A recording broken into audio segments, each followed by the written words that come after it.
in, everybody. Sorry about that entrance. I just realized right now I never unmuted myself, so you guys did not get to see the comedy that was the intro there. Or you saw it, but you didn't get to hear it. So my bad there, people. My bad. But welcome in to 4th and a Mile, presented by Planet Adam. I am the host, the Pharaoh of Planet Adam, or God King, if you will. I am Adam Fernandez, and this is the show. And we got a lot to discuss today, guys. A lot to discuss. So let me briefly go over what I didn't, or what you guys didn't hear. We're going to discuss 5 teams that were apparently dissuaded from hiring Hugh Freeze by the SEC. We're going to get into the spring game for Texas A&M football, the supreme athlete in all of sports, that is Bartolo Colon, and of course the biggest news of the day, which is the saddest news of the day. We'll talk about Nikki Bella. So, alright guys, so first off, don't forget, go over to bandcamp.com. Check out my homies, A Bloody Chasm. Those are my homies, Jocelyn Gonzalez, Matt Hutton, and the rest of the band. They have 4 or 5 songs on there for you guys to listen to. If you're into hardcore rock and roll, you'll absolutely love it. Go check them out. Also, go over to Gina Jewelry Treasures here on Facebook. Check out all the jewelry that she has available. She's doing some sales right now. So, if you guys go to the YouTube channel, because it doesn't count if you do it on Facebook. If you go to the YouTube channel, subscribe to the channel, like the video, and comment down below what sports team you want. You will be entered to win a drawing for a free team bracelet provided by 4th and a Mile. And man, let me straighten out that camera a little bit there. There we go. So, all right. So let's get into sports, guys, and let's see. First off, let's see who's here right now. We got Anthony Harris, Adam Cole, baby. You gotta love Adam Cole, man. He's one of my favorites. He's my favorite in NXT, but one of my favorite wrestlers, period.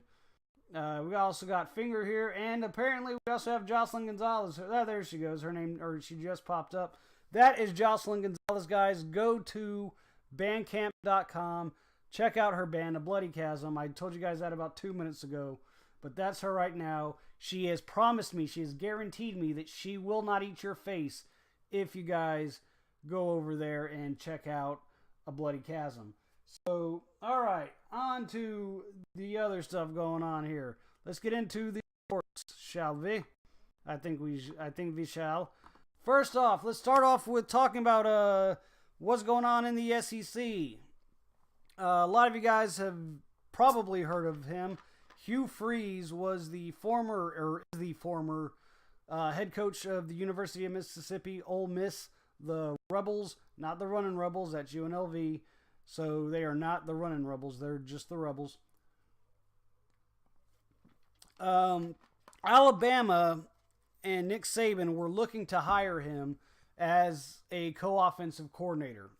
But a recent report has come out saying that Alabama was dissuaded by SEC commissioner, something named Greg Sankey, to not hire him as an offensive coordinator. Apparently, according to reports, there were a total of 5 teams that include Alabama, as well as LSU and Missouri, that were all dissuaded by Sankey. According to SEC bylaw 19.8.12, it states that schools in the SEC must consult with the SEC commissioner, Greg Sankey, before offering a job to any coach who, quote, who has engaged in unethical conduct as defined under NCAA bylaws, or who has participated in an activity that resulted or may result in a level 1, level 2, or major infraction. So, all these schools did consult with Commissioner Sankey, to which Sankey told them that he did not want them to hire him. If you guys remember, Freeze stepped down, I think it was in July of last year. It was sometime during December, but I want to say it was July of last year, from Ole Miss. I won't eat people's faces unless I'm starving. And she's always starving, so she will eat your face if you don't go on to bandcamp.com. I'm just trying to clear things up, Jocelyn. Just trying to clear them up. Anyway, so yes, he resigned in July from Ole Miss, not due to NCAA sanctions that were going to come out, and they did eventually come out, and we'll get into those here in a minute. But he resigned due to a company cell phone that he had, a company cell phone meaning from Ole Miss, in which he was engaged in conversations with escort services. I think there might have been something more to it than him trying to hire these escorts for himself. I think it might have had to do something with recruiting. I can't swear to that, though. That just sounds more likely to me, considering that now Ole Miss is under a 2-year bowl ban, as well as getting a not completely diminished, but a very diminished number of scholarships that they can give out for football, due to recruiting violations that the NCAA found them guilty of committing, all while under Hugh Freeze.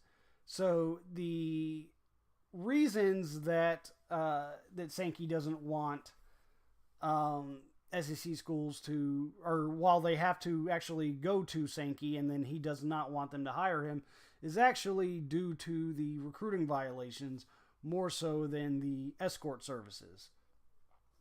So any team that tries to hire Hugh Freeze, and this is NCAA wide, all of college football, that tries to hire Hugh Freeze as a head coach, not as a coordinator, as a head coach, he must serve a 2-game suspension if they hire him before November 30th of this year.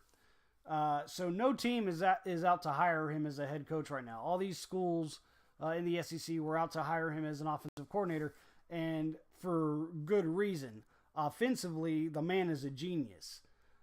He is the only coach to beat Nick Saban twice since Nick Saban has taken over as the Alabama head coach. No other head coach has done that. No other coach has beaten him more than once. So that's honestly a big reason as to why Alabama wanted to hire him. Nick Saban in particular was because it's if you can't beat him, have him join you instead of can't beat him, join him. So that's why Nick Saban was trying to get him. He wouldn't have had to suffer the 2-game suspension because he would have been hired on as a coordinator instead of a head coach. But Sankey doesn't want, especially with everything going on with the FBI involved in college basketball right now, he does not want Freeze associated with any program in the SEC, at least until he's waited it out for a decent amount of time, is basically what Sankey has said. So Sankey went to, or spoke to Nick Saban, spoke to the head coaches of Missouri and LSU, and I love the head coach of LSU, Orgeron. He talks like this all the time. I love that guy.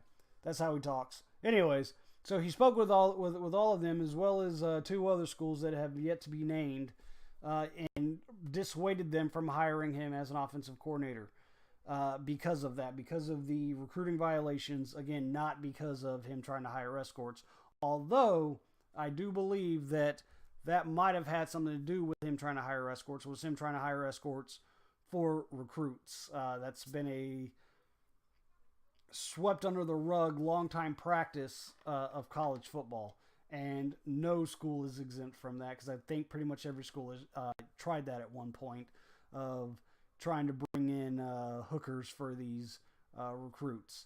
At least strippers. I know that in Miami, I can't remember what the booster's name was a few years back. He was hiring strippers for recruits there for the University of Miami. So,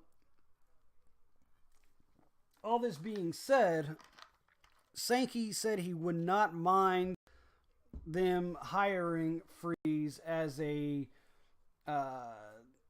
analyst, as an offensive analyst, which means he really has no say in the day-to-day operation of the football team. However, Freeze has also stated that he does not want to up and move his family from Oxford for an analyst position. He wants to be a coach. He wants to be back there on the sideline. So the question is this a good move by Sankey? Is it legit? I honestly think technically it is, because we still don't know exactly what he said to... all right, and she shared the video too. Way to go, Jocelyn. We don't technically know what he said to any of these coaches. I don't think he threatened them in any way. I just think that that he pretty much pled his case, and they all pretty much agreed. Personally, I would love Hugh Freeze to be an offensive coordinator at any football team that I root for, because he is a genius when it comes to X's and O's. But as a human being, I mean, the fact is, like I said, he was guilty of recruiting violations, and so Ole Miss is having to suffer.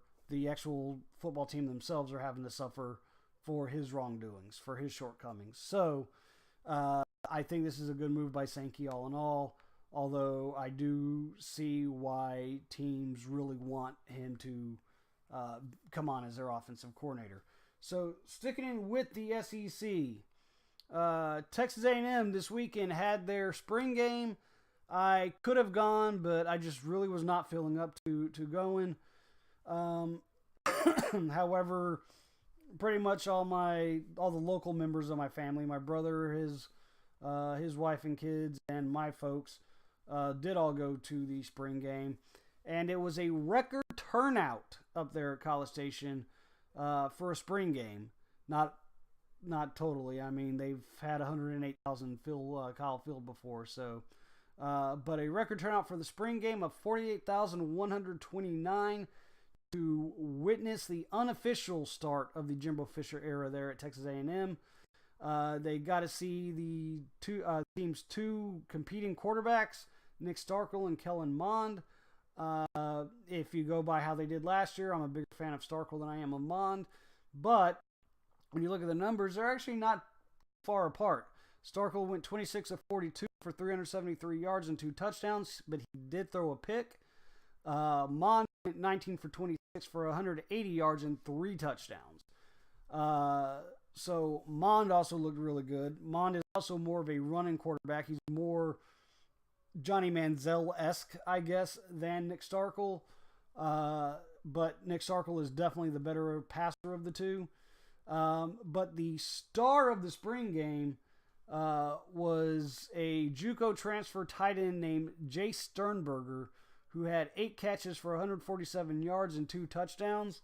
That is going to be a huge difference between Texas A&M of the last 5 years compared to where Texas A&M is going to be this upcoming year. Texas A&M with Kevin Sumlin as the head coach they were technically supposed to be a air raid style offense, but they also relied heavily on the mobility of the quarterback. And so what they were was a very hurried offense. Jimbo Fisher brings in a very pro style offense, so you're going to see him using the tight end a lot more than you would with Kevin Sumlin. I believe, if I remember right, the total number of touchdowns that tight ends had under Kevin Sumlin was only, I think, it was in the single digits, I believe. So as compared to Florida State, where Jimbo Fisher came from, which was at 32. So you're going to see the tight end play a much bigger role in the offense this year for Texas A&M. And so I'm actually looking forward to seeing how they look. I think that they could be one of those sleeper teams because they're Texas A&M, so nobody's going to pick them to win anything. But that was how they were Kevin Sumlin's first year, 2012, when he had Johnny Manziel. They beat Alabama that year, and at the end of the year, nobody can tell me that there was a better team in college football than Texas A&M that year, period. And I'm not the only one that says that. Other college football analysts also said that as well, Kirk Herbstreit being one of them. So I'm not saying that this team is going to be that good. But I am saying, watch out for them. They may very well come close to that.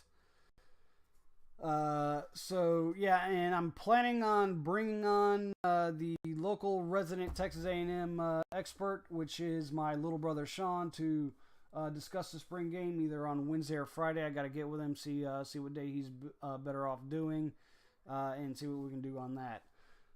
So let's go ahead and move on to baseball. First off, I was really looking forward to watching the Cardinals game tonight. They were playing the Cubs in Chicago. The Cardinals right now are currently in second place in the division at 9-7. Not a great record, but better than what they were before they played the series against the Reds. Thank God for the Reds, or else they might not even be at 500 right now. But they're 2 games over 500 because they swept the Reds. And the Cubs are coming off of an amazing comeback win. They were down at one point 10-2, ended up winning that game 14-10 in extra innings. Or no, I think they won it in the 9th inning. Yeah, no, it was extra innings because they had a 10-run or an 8-run. I'm sorry. Or wait, what was it here? I'm trying to think now. No, they got 2 more runs later, and then they got 6 runs in the 8th inning for the comeback. And like I said, they ended up winning at 14-10. So I was looking forward to seeing that game. A very hot Cardinals team because they had a 4-game sweep of the Reds, who I don't know if that would constitute you being a hot team because the Reds only have 2 wins on the entire year. And then the Cubs coming off of a very big momentum builder win against the Braves the other day. So that would have been a good game. However, the weather in Chicago is shit right now. So the game got canceled and it has been rescheduled for July 21st, which will be a doubleheader that day. But hopefully the series will get underway tomorrow. Hopefully the weather in Chicago will clear up somewhat to where they can play.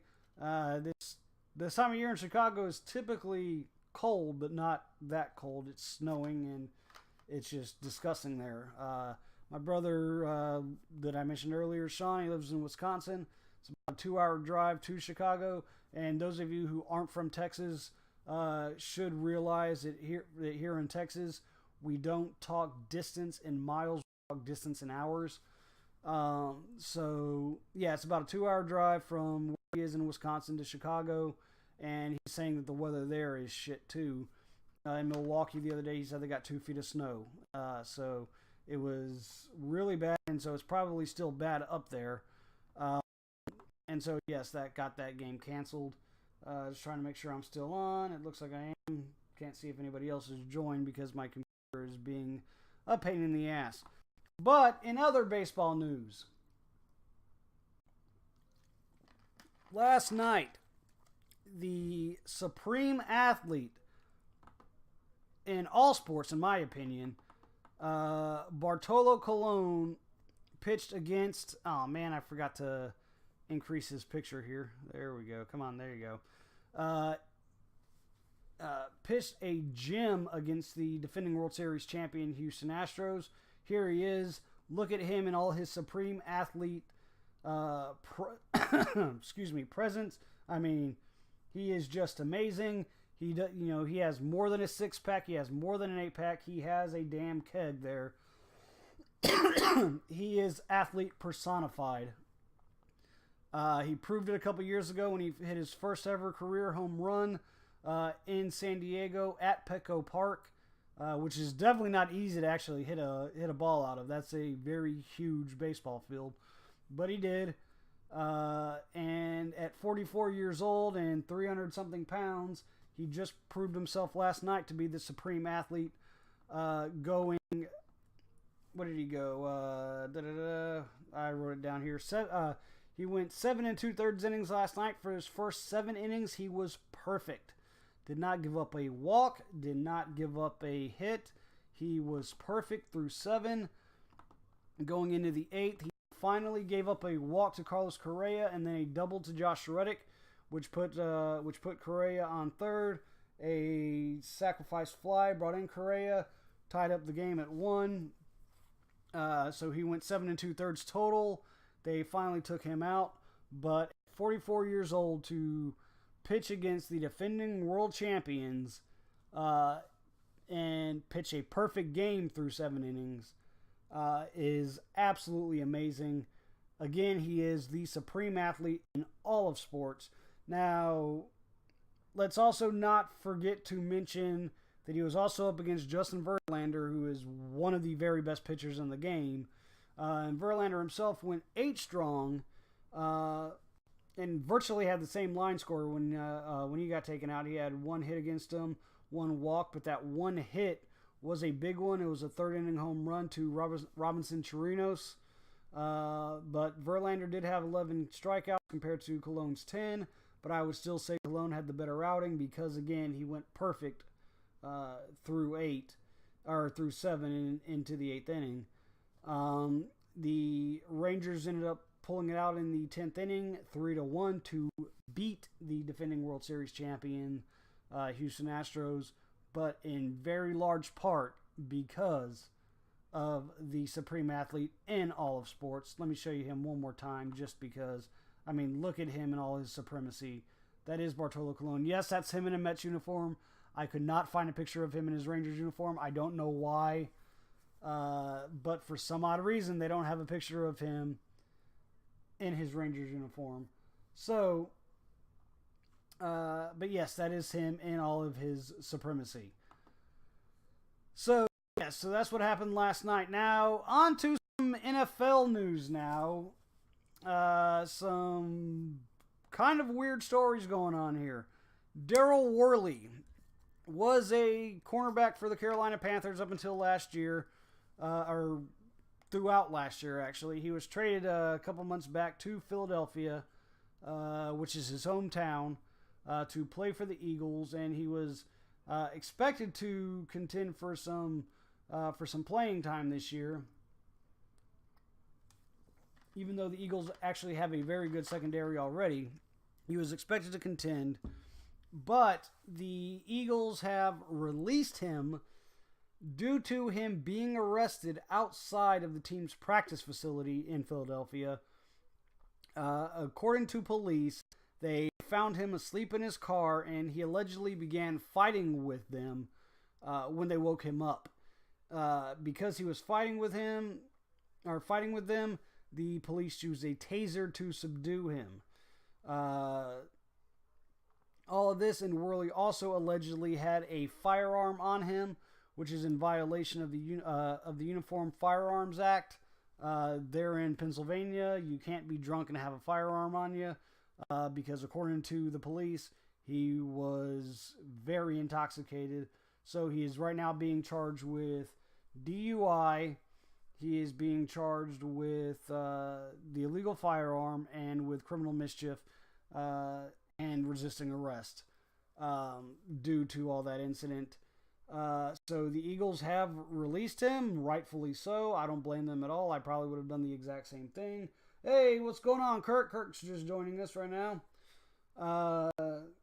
So yeah, all of that, and yeah, his NFL career is most likely done.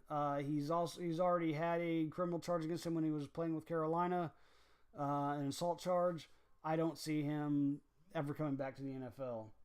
All right, Kirk shared the video as well. Awesome.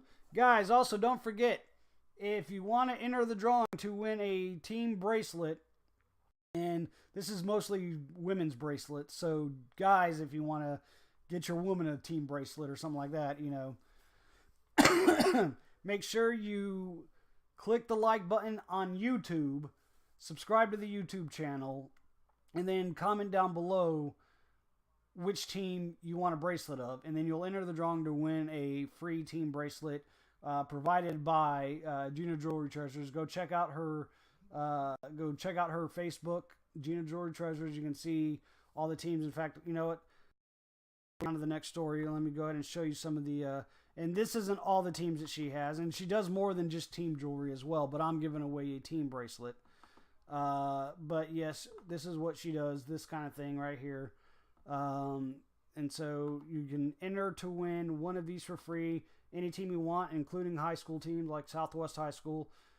Go Dragons. I was a dragon myself. No, that's the one I just pulled up. So you can check out her Facebook and find all of these on here. You can get her Rangers bracelet to support the supreme athlete Bartolo Colon. In fact, I'll see if I can get her to make a charm that has Colon's picture in there for you guys. So yes, that's just a sample of what you guys can win. Granted, and like I said, I mean, I'll let you guys choose the team. I know a lot of you are here in San Antonio, so a lot of you guys will want Spurs. But I mean, any team that you guys want, she'll be willing and able to do. So, all right. So let's go ahead and move on to more sports stories here. The Seattle Seahawks, and it's ironic, Joey Niblett just joined us too. What's going on, Joey? He is a big Seahawks fan. I know that from working with him. He's got his cubby full of Seahawks, I guess, memorabilia. I don't know if that's what you want to call it, Joey, but yes, Mr. Niblett is a huge Seahawks fan, so we're going to discuss the Seahawks right now.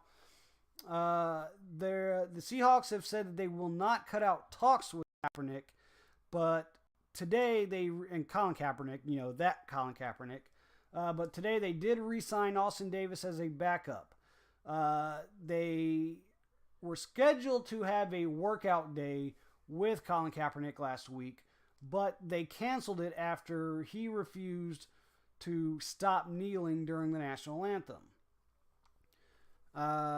And so right now what they're saying is that the talks with Kaepernick are in a holding pattern while it's still being discussed amongst the higher ups in the organization.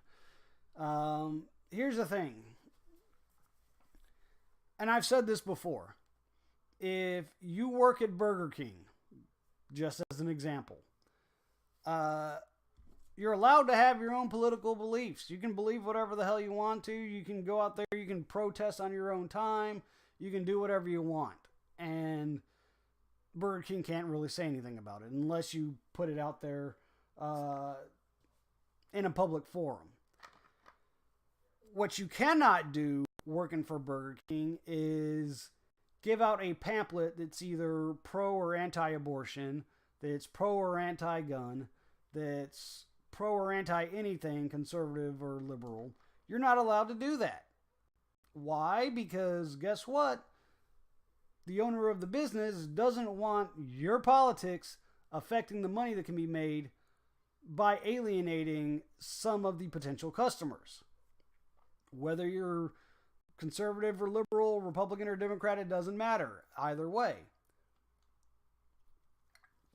So, if the Seahawks ownership doesn't want to sign Kaepernick because of his political takes, his political stances, his political opinions, or straight up his political protests, they have every right not to sign him.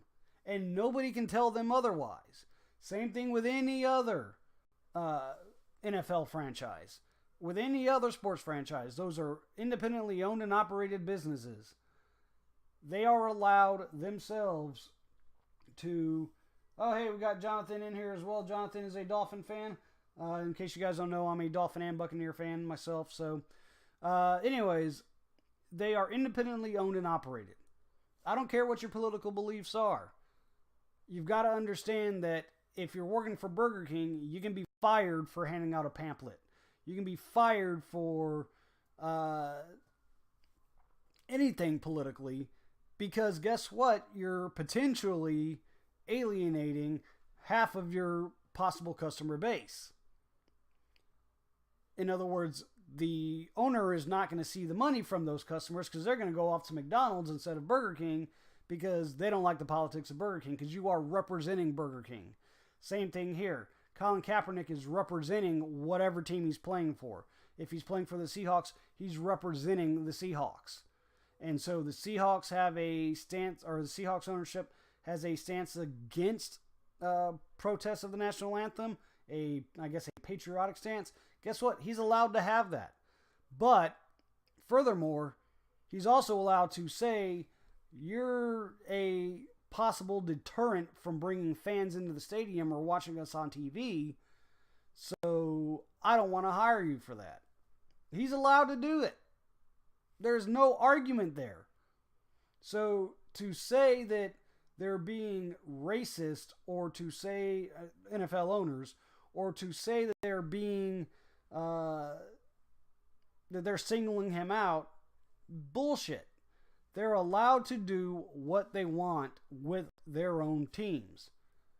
Plain and simple. As long as they're not violating any laws, and you cannot tell me that that's his First Amendment right to protest, because guess what? It's his First Amendment right to protest and not get in trouble by the government. It's not your First Amendment right to protest and not get in trouble by your employer. That is not in the Constitution whatsoever. If he wants to protest, he can go out and protest all he wants to. But if he's in the uniform of his employer and he's at work, he cannot protest without expecting some possible repercussions. Period. That's not saying that the ownership would give repercussions, but you cannot expect to not have repercussions for your political protest. That's how it is. I mean, anybody here that has a job, tell me now if you think that you can actually work at your job and protest something political. And I'm not even giving you guys my political take on it. I'm telling you what the fact is that you cannot expect to not get in trouble by your employer if you're on company time politically protesting something. Period. So, the Seahawks may go ahead and sign him, but I honestly believe that they're not going to until he gives them a guarantee that he will not kneel during the national anthem. That is my take on that. I honestly believe that that's what it is, and until he comes around and says, all right, I'll stand during the national anthem, he's not going to get hired by any, or he's not going to get signed by any NFL team. Because, again, they don't have to. They know it's cutting into their bottom line, so they're not going to want to sign him. Period. So let's go ahead and move on to other things. And this is the biggest news story of the day in sports. It's very sad for me to tell you guys this. No, maybe not. Maybe not that sad. No, it's really not that sad. It has been called off. That is the engagement of John Cena and Nikki Bella. John Cena has called off the wedding. So, and according to sources, they're saying it got called off by John because he does not have the time right now for a wife and family. So the whole proposal in front of the thousands in attendance and the millions watching around the world last year seems like that was more of a work than anything. But according to that same source, Nikki Bella is heartbroken. And so let me say this. Nikki, I understand that you're heartbroken. I understand how devastating this must be for you. It's happened to us all. It's happened to us all. But let me say this. Let me be the first to take dibs on Nikki Bella marrying me. She's going to marry me now. Why? I have no idea whatsoever. I have nothing at all going for me. But you know what? I'm here for you, Nikki. I'm here for you, boo. You can talk to me all you want to. You can, you can get out your frustrations. You can yell. You can scream. You can run around my house butt naked. I don't care. I actually prefer that. And I know you're a bit of a loony bin. I think we've all seen you on Total Divas. You're a bit of a quack yourself. But you know what? I have better hair than John. I have better hair than John. That's what I have going for me. And you know what? My hometown is Miami. I currently live in San Antonio. I can get Shawn Michaels or The Rock to kick his ass. You know what? He will not AA me. I'm the guy that you want, Nikki. I'm the guy to come to. So every other guy, go ahead and wait in line, but I called first dibs, so you guys got to get behind me. So that was the big story in the news today. That yes, Nikki Bella and John Cena, their wedding has been called off. Lucky for every other guy on the planet.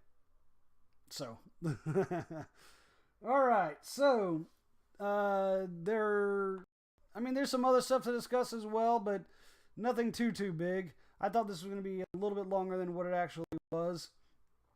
Again, let's go through this story one more time.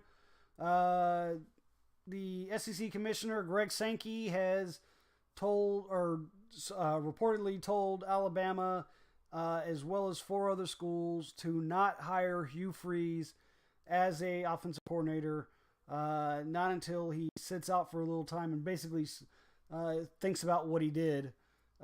Because again, Ole Miss is in the middle. I mean, last year was their first year of a bowl ban. This is their second year of a 2-year bowl ban.